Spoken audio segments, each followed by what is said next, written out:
Hello, my name is Rai, and welcome back to the channel.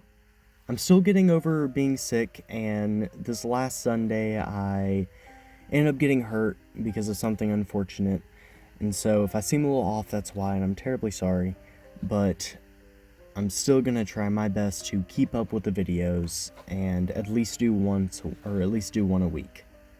Anyway, this has been the long-awaited rules video for the SimCG, going over what the rules are and how to play and whatnot, and so whenever the cards are actually made available, you can actually start playing the game and have this video to explain it to you, or at least to briefly go over it just in case you don't want to sit down and read through it. Make sure to check the description, and there will be a link to the official SimCG Instagram, and so if you want to be the most up-to-date that you can be with the cards for SimCG, make sure to check that out. And on to the actual rules themselves. So I'm just going to be going at this one by one. I didn't really go over what I was going to be talking about and how I was going to be talking about it beforehand beyond just going over the rules, so bear with me if this takes a little bit. But there's not that many rules. So, the first rule.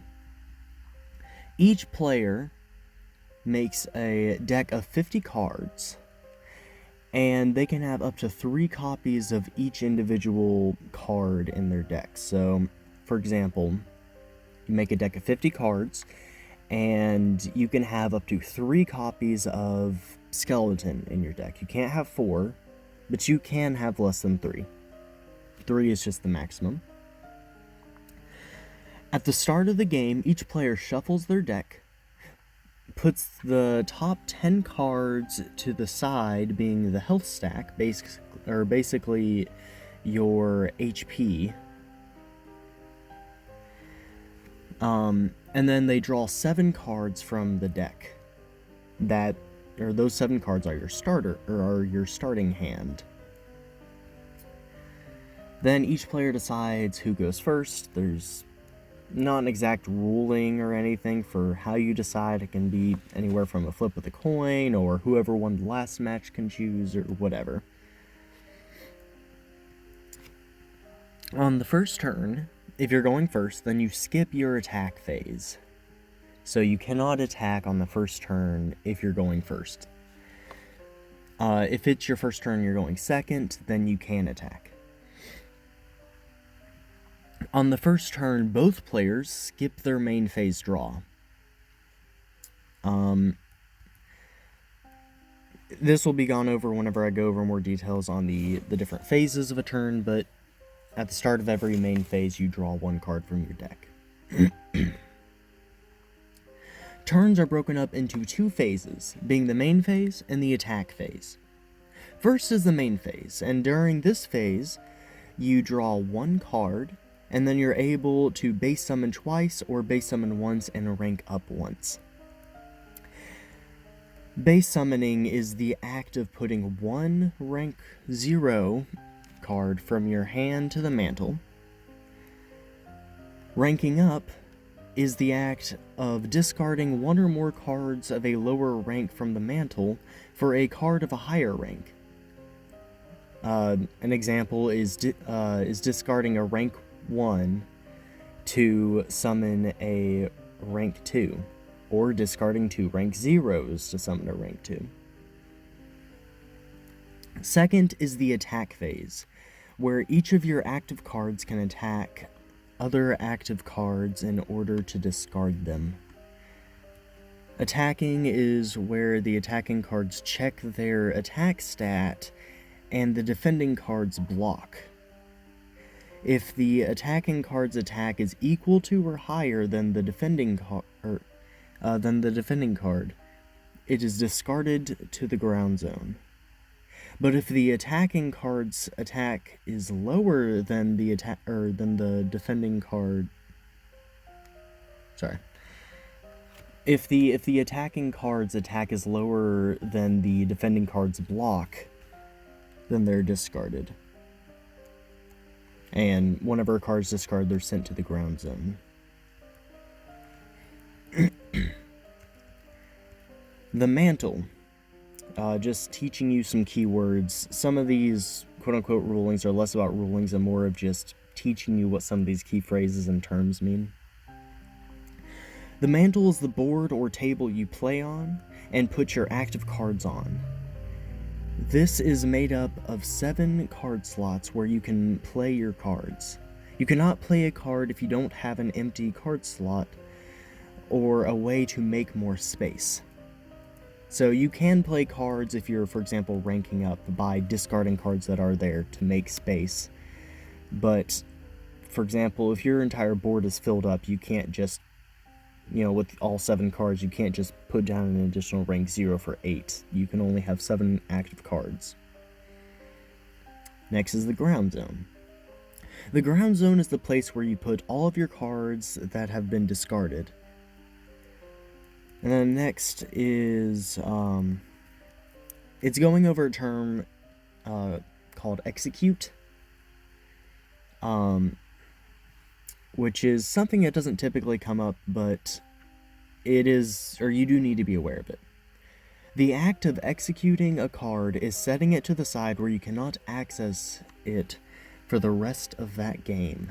So basically, it's like a final version of the ground zone. The ground zone, you can technically get cards back from, or use them, or get some value out of them. But, one example being zombie, another one being skeleton. But, executing is basically like, for that one game, a permanent getting rid of that card to where you cannot have access to it.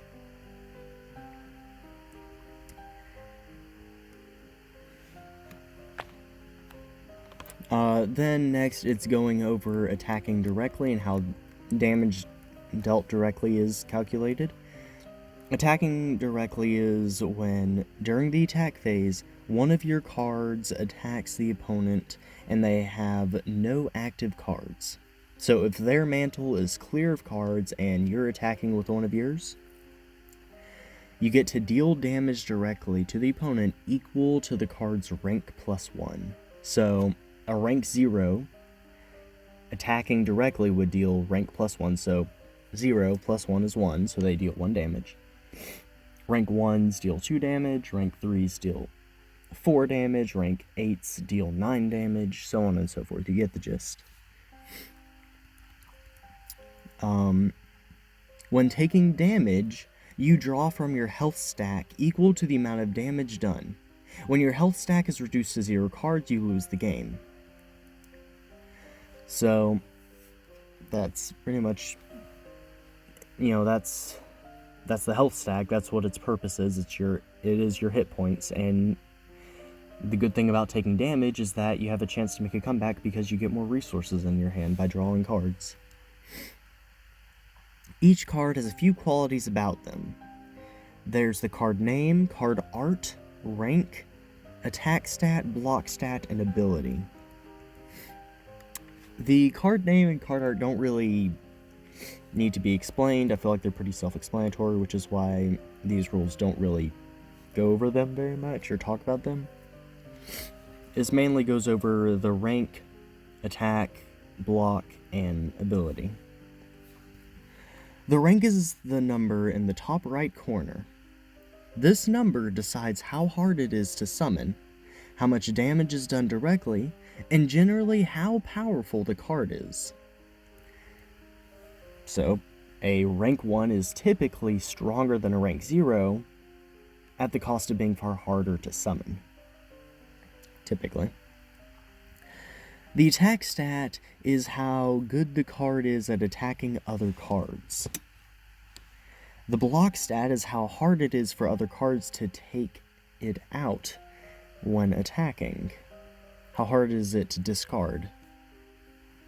The ability is something unique to every card that usually provides something extra that the card can do. Abilities can be activated at any point in the game unless otherwise stated. And that's pretty much all the rules. So, you make your deck of 50 cards, place 10 to the side for your health stack, draw 7 cards, let whoever wants to go first. Start your main phase, then go to the attack phase, then change over your turn, and just have fun. Base summoning, ranking up, attacking directly. Whatever you need to do to win the game or to pull off whatever strategy your deck is focused around. These are the basic rules of the game. There are other rules that are less of rules and more of explanations of certain game mechanics, like the victory abilities, which I've explained in another video, but those I'll typically go over how the particular game mechanic works when the first card using it comes up. Like, for example, with the Bonebreaker video when I explained what victory effects are, or victory abilities are, and if you don't remember what that means, well, check out the Bonebreaker video. Anyway, that's about all for me, and that's the gist of the rules. I hope you found this somewhat useful. I hope it wasn't too all over the place. And as you can see by the time, this doesn't have a whole lot of rules. That was kind of the point of the game, is to be pretty simple and easy to pick up and play. Whether you're, primarily being able to pick up and play it casually with some friends, just buying a couple packs and going at it.